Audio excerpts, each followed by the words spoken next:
How to find PC password in Windows 11. Hi everyone, welcome to our channel. This is Rose from Create Login and Delete. Without further ado, let's begin. First of all, go to the Windows search icon at bottom left corner. Now type in Settings. Under the base match, you need to click on Settings option. And here you simply need to type in Password. And here you'll get the option to change your password. Click on it. Now click on PIN. And if you have your PIN, you will get the option to change or remove.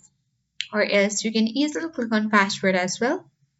And if you have set any password, you will see the option to change password.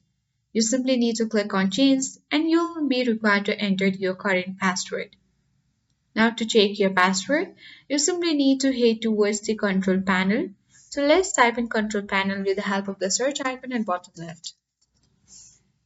Once you get it under the base match, click on open button and you simply need to expand this. Now search for Credential Manager at top right and click on the link given here.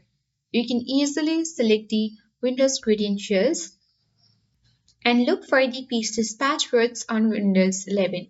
So that's how we can easily find the PC password on Windows 11.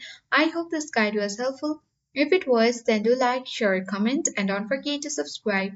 Thank you for watching, and I'll see you in the next video.